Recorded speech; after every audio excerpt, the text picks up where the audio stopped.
National commission for schedule কাস্টের পক্ষ থেকে 4টি অ্যাম্বুলেন্স উপহার দেওয়া হলো। আরামবাগ লোকসভা ক্ষেত্র এলাকায় শনিবার এই কমিশনের চেয়ারম্যান পুরসুরা, বড়ডঙ্গল, গোঘাট এবং চন্দ্রকোনা এই 4 জায়গায় ওই অ্যাম্বুলেন্সগুলি তুলে দেন। জানা গেছে, এলাকার মানুষের সুবিধার জন্য এই লোকসভার বাকি 3টি বিধানসভা ক্ষেত্রেও একটি করে অ্যাম্বুলেন্স দেওয়া হবে। অ্যাম্বুলেন্স উদ্বোধন করবেন আমাদের রাজকুমার সামন্তর কাছের মানুষ, মনের মানুষ, দীর্ঘদিনের আমাদের বড়ডঙ্গল, আমাদের আরামবাগের সাথী বলতে পারি, যিনি সর্বদা এখানে এলাকার কথা ভাবেন, সেই অরুণ হালদার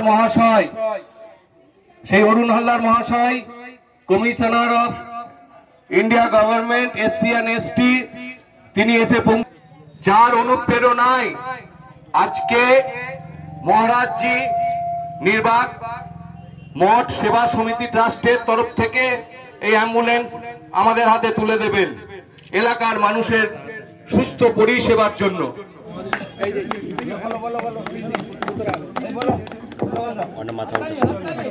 ভারত মাতা কি, ভারত মাতা কি, ভারত মাতা কি, ভারত মাতা কি। মিশনের অধ্যক্ষ মাননীয় ডক্টর সুভাষ ত্রিপাঠী মহাশয় আমার সামনে দাঁড়িয়ে আছেন এবং আমার খুবই কাছের বন্ধু দীর্ঘদিনের রাজকুমার সামন্ত। আমি এর আগেও বহুবার এই এলাকায় এসেছি, এখানে থেকেছি, বহুদিন থেকে এই এলাকার মানুষের সম্পর্ক আমার। আর সেই এলাকায় আমি প্রথম বাঙালি হিসাবে ভারতবর্ষের ন্যাশনাল কমিশনের চেয়ারম্যান মহামহিম রাষ্ট্রপতি আমাকে নিয়োগ দিয়েছেন এবং সেই দায়িত্ব পেয়ে বাংলার কথা নয়, সারা ভারতবর্ষের শোষিত, পীড়িত, বঞ্চিত সমাজের মানুষদের তাদের পাশে থাকার জন্য বিভিন্ন রকম কর্মসূচি নিয়েছি। এর আগে বহু রাজ্যে যারা পিছিয়ে পড়া শ্রেণীর শিক্ষার্থী মানুষ, তাদের জন্য ল্যাপটপ বিতরণ করেছি। এই এলাকায় কিছুদিন আগেও আরামবাগে যারা দারিদ্র্য সীমার নিচে, তাদেরকে আমরা শাড়ি দিয়েছি পুজোর সময় এবং প্রচুর জায়গায় নলকূপ বসানোর কাজ চলছে এখন বিভিন্ন অঞ্চলে, পশ্চিমবাংলা তা ভারতবর্ষের বিভিন্ন অঞ্চলে।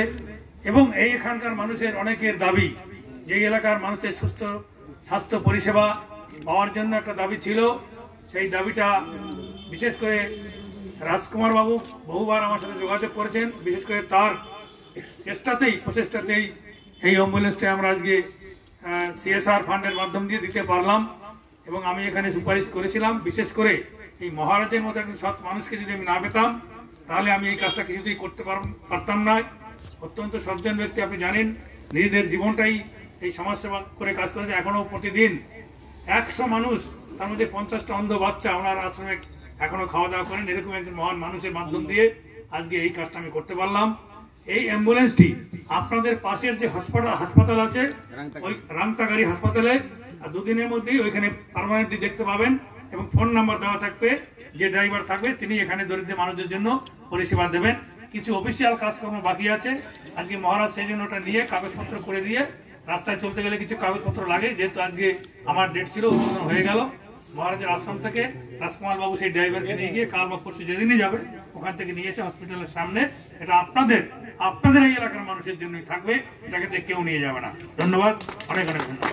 কিন্তু এই প্রথম বাঙালি হিসেবে ন্যাশনাল কমিশন একটা কনস্টিটিউশনাল পোস্ট, এটা কোনো রাজনীতির সাথে কোনো সম্পর্ক নাই। এখানে সমস্ত জাতি, ধর্ম, বর্ণ নির্বিশেষে সমস্ত মানুষ এই কমিশনের কাছ থেকে সহযোগিতা পেতে পারে। তাদের যে কোনো রকম সেফগার্ডের জন্য মাননীয় রাষ্ট্রপতি একে নিয়োগ করে 3 বছরের জন্য। আজকে টোটাল প্রোগ্রামটা কি আপনার? আজকে আমার এই আরামবাগ কনস্টিটিউশন এলাকার মধ্যে 4টি জায়গাতে অ্যাম্বুলেন্স এরকম ডিস্ট্রিবিউশন ছিল, তাদের পরিষেবা উদ্বোধন করা এবং তারকেশ্বরের পাশে যে মহান একটি যজ্ঞানুষ্ঠান হচ্ছে, যেখানে 2 জন শঙ্করাচার্যের উপস্থিতিতে হোম যজ্ঞ হচ্ছে, সেই অনুষ্ঠানটাকে কেন্দ্র করে আমার মেইনলি আসা ছিল। সেখানে বহু সাধু সন্ত যোগদান করেছে এবং আমি সেখানে যাব। সেখানে আমার প্রোগ্রাম আছে, ধর্মীয় প্রোগ্রাম, সেই প্রোগ্রাম করে আমি। কতগুলো অ্যাম্বুলেন্স দিলেন আজকে? আজকে আমরা 4খানা অ্যাম্বুলেন্স উদ্ঘাটন করলাম, 7খানা অ্যাম্বুলেন্স দেবো। অলরেডি সমস্ত অ্যাম্বুলেন্স এসে গেছে হাতে, কিছু টেকনিক্যাল কাজ বাকি আছে, লেখালেখি করতে হয়, সেগুলো আমরা বাকি আরো 3টে কনস্টিটিউশনের মধ্যে। মানুষ এখান থেকে যে কোনো হসপিটালের সামনেই এই অ্যাম্বুলেন্সটা থাকবে, ওখানে ফোন নাম্বার দেওয়া থাকবে। যখন যে এলাকায়, যখন সেই এলাকার মানুষের দরকার হবে তারা ফোন করবে অ্যাম্বুলেন্স সেখানে চলে যাবে এবং সেখান থেকে একদম ফ্রিতে বিনা পয়সায় যাতে তাদের কোনো এখানে অ্যাম্বুলেন্স পরিষেবাটা পায় সেজন্য সুনিশ্চিত করার জন্য আমরা অরুণ হালদার চেয়ারম্যান এসসি কমিশন, যার সহযোগিতা এবং অসীম কৃপা দ্বারা এই গাড়ি আমাদের নিম্বার্কমেন্ট পেয়েছিল। আমরা এই পুরসুরা বিধানসভা অন্তর্গত যারা গরিব মানুষ তাদের সেবার জন্য এই গাড়ি আমরা দিলাম। এই গাড়িটা এখানে থাকবে, থাকবে এখানে আমরা পরে যে দিকে দায়িত্ব দেওয়া হবে তাকে কাগজপত্র করে দেবো, তারা গাড়ি চলবে। এই যে মহান পুরুষ এই গ্রামে গঞ্জে এসে যেভাবে এই সন্ন্যাসী রূপে মানুষের সেবা করছে, আমি তার প্রশংসা করি এবং আশা করছি ওনার মতো মানুষ যদি এগিয়ে আসেন সমাজে প্রচুর উন্নতি হবে। কতগুলো অ্যাম্বুলেন্স দেওয়া হবে মহারাজজি? কতগুলো অ্যাম্বুলেন্স দেওয়া হবে? অ্যাম্বুলেন্স কতগুলো দেওয়া হবে আজকে? আজকে 4টা দেওয়া হবে। কোন কোন জায়গা? এটা দেওয়া হবে আপনার ডিঙ্গাল দেওয়া হবে, চাঁদকোনা দেওয়া হবে, আর একটা গোঘাট দেওয়া হবে। এটা পুরুষরা দেওয়া হলো। ঠিক আছে।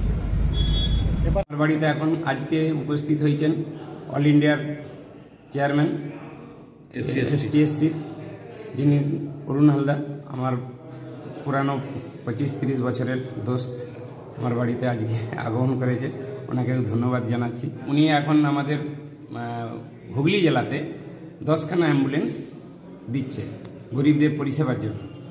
সেটা আমার বক্তব্য রাখার ফলেই এটা করেছে উনি। তো প্রথম আমাদের এখানে ডঙ্গলের গ্রামবাসীদের গরিবদের হেল্পের জন্য একটা অ্যাম্বুলেন্স, আর ওখানে দিয়েছে যেটা হচ্ছে কুলুসুড়া, আর এখান থেকে যাবেন উনি গোঘাট, ওখানে একটা অ্যাম্বুলেন্স দেবে। ওখানের পর যাবে চন্দ্রকোনা। ওখান থেকে যেয়ে আজকে যতগুলো একদিনে তো সবগুলো করা যাবে না, এখান থেকে সেরে আবার একদিন পরে আবার এটা সম্পূর্ণ। আমার নাম রাজকুমার সামন্ত। নিউ নূর সোফা সেন্টার, এখানে সমস্ত রকম সোফা পাইকারি ও রিটেলে বিক্রয় করা হয়। সমস্ত সোফা নিজস্ব কারখানায় তৈরি করা হয়। প্রোপাইটার হানিফ হোসেন খাঁ ও রুহুল হোসেন খাঁ, বড়ডোঙ্গল হাটতলা সিনেমা হলের সন্নিকটে, হুগলি। যোগাযোগ 7797170093 এবং 9382003105।